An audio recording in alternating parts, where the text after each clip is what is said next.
I told you I don't like these. Time to bring up the big ones. In this episode, I'll tell you everything you need to know about choosing lights for your four-wheel drive, teach you how to install them, and finally show you what I've picked for the Hilux. Stay tuned.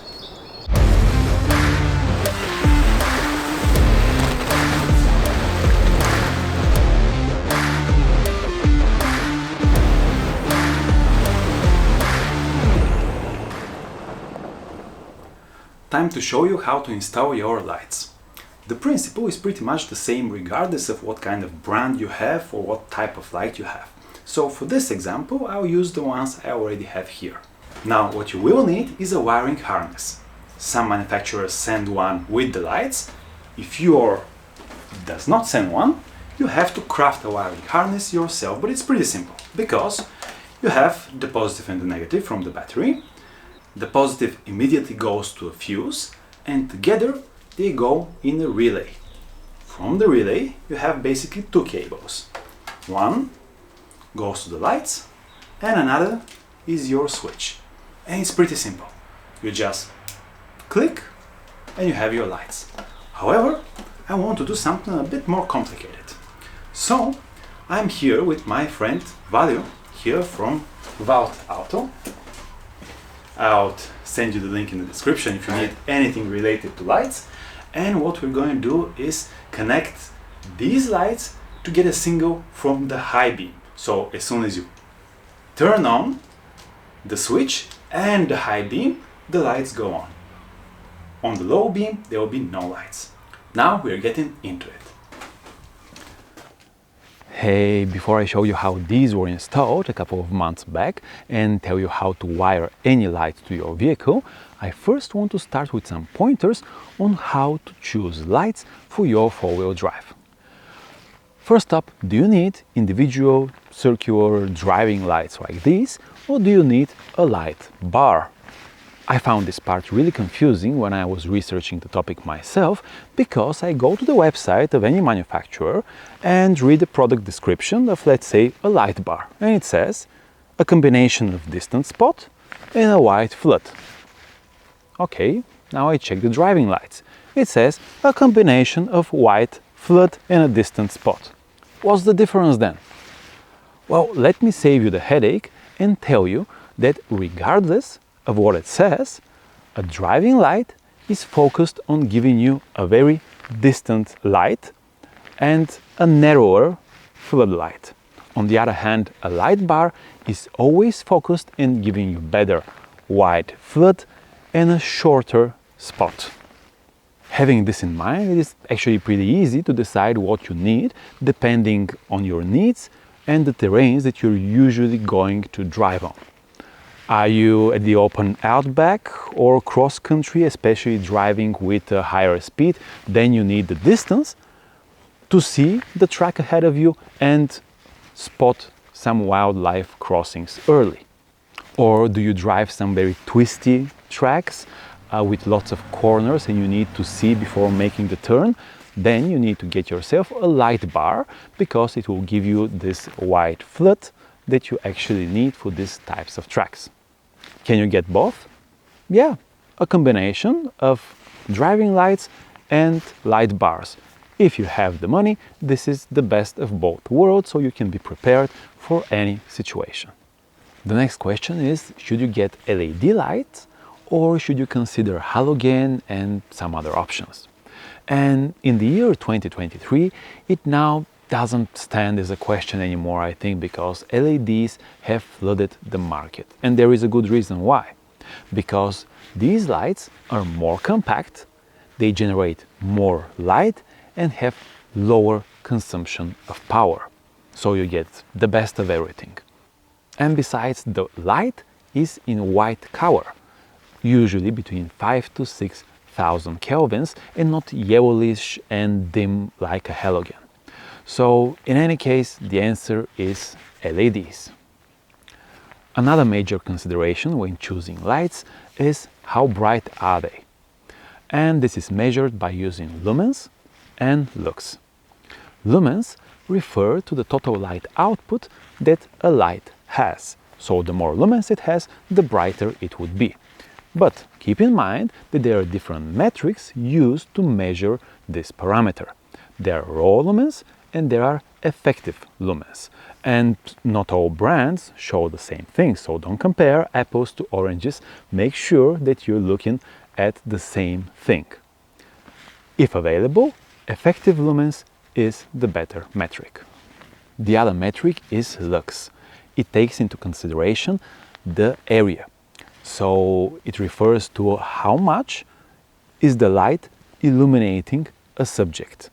To put this into perspective using other words, 1 lux equals 1 lumen per square meter. So how much is the light illuminating an area? When looking into specifications, keep an eye on a diagram that shows you at what distance, how far, can a light put on 1 lux. The greater the distance, the stronger the light is. The other metric that I would keep an eye on when comparing and researching products like this is the IP rating. IP refers to ingress protection, and this rating, these numbers, they refer to the water protection and dust protection that it has. So if a light is really water resistant and dust resistant, it will last much longer. It is as simple as that. Other factors to consider include how much is the warranty period, are there brackets, mounting brackets included with the product, of course the price point, and as usual you should check some online reviews for people that have actually tested the product that you're looking for. Now let's jump a couple of months back so I can show you the wiring. We start by removing the grill to gain access to the wiring. I prefer to replace the old installation with the brand new one to make sure it lasts as long as possible. As far as the new installation goes, well, it would be a bit difficult to explain what's happening here simply on camera. I think the best way to illustrate what needs to be done here is to sit down and draw a diagram. Time to show my amazing skills on Windows Paint. I'm sure many electricians watching this are in silent shock right now. Anyway, this is the basic wiring harness with a fuse, relay and a switch. Just connect it to the battery and you're done, if you want to turn the lights only through the switch. We should mention that the reason that you have a relay and not just a switch is that the switch is only used to give a signal. The strong electric current goes through the relay. Otherwise, it would easily melt the switch. Getting a signal from the high beam involves a bit of DIY, since you would need to reroute the positive from the switch through the bulb connector. On an H4 it's the one on the right, but you should test it to find out which one is the positive high beam wire on your connector. Now, this is the positive installation method applicable to American and European vehicles. For Japanese cars, it's a bit trickier because it requires a negative installation. If available, it's easier to buy the correct high beam adapter. If not, you should reverse the positive installation as shown.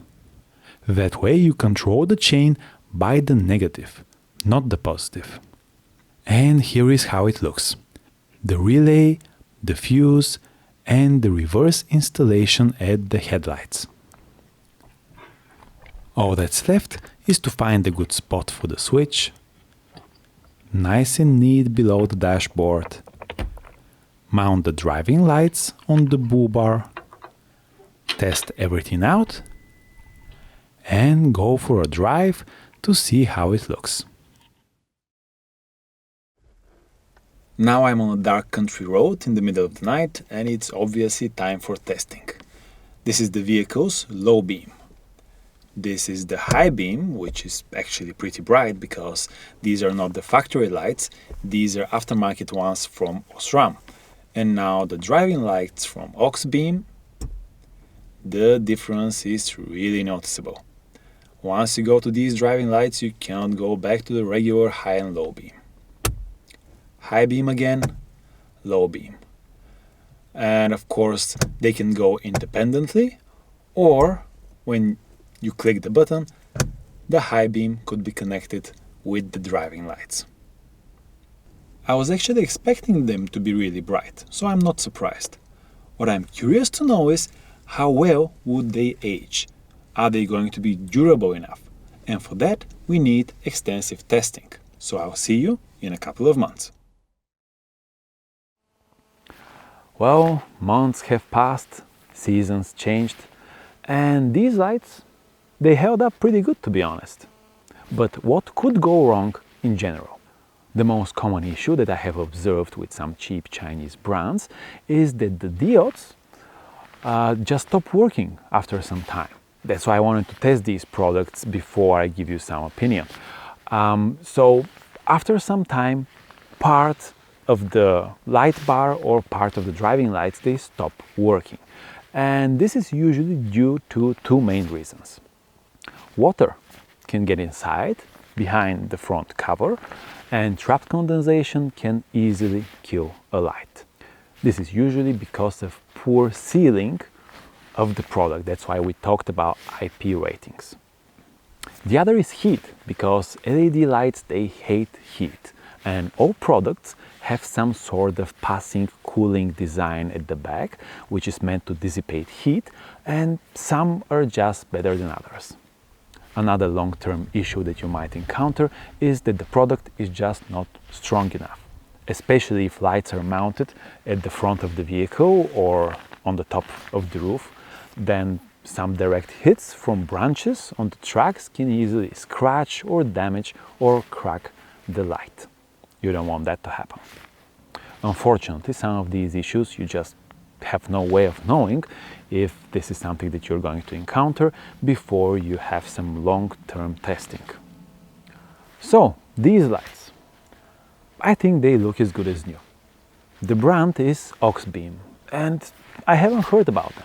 I have heard about Airbee, Steady, Laser, Bush Ranger and others, but I haven't heard about Auxbeam.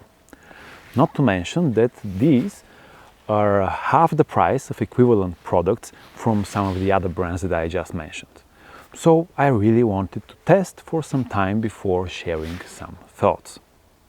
This particular model are the 9-inch driving lights, and they have IP rating 68. They each generate over 100 watts of power as per specification and as per our testing when we were wiring them up.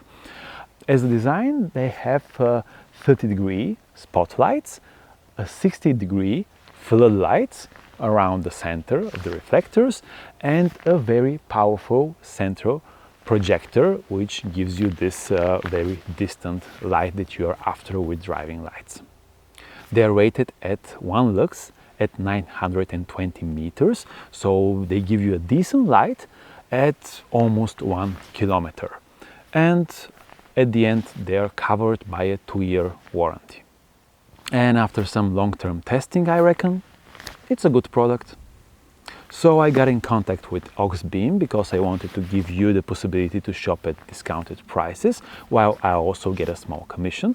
So if you're in need of some new lights, the way this works is that you go to their website, get anything you need, and at checkout, apply the discount code, the 4x4 Lab, and you get 12% off everything. If the products are already discounted on the website, you get an additional discount on this lowest price. So this was my guide on choosing and wiring lights to a 4-wheel drive. I hope you have found this video useful. If you have, please subscribe to the channel and give it a thumbs up, because this shows YouTube that there's some good content here. And I hope I'll see you in the next one. Cheers!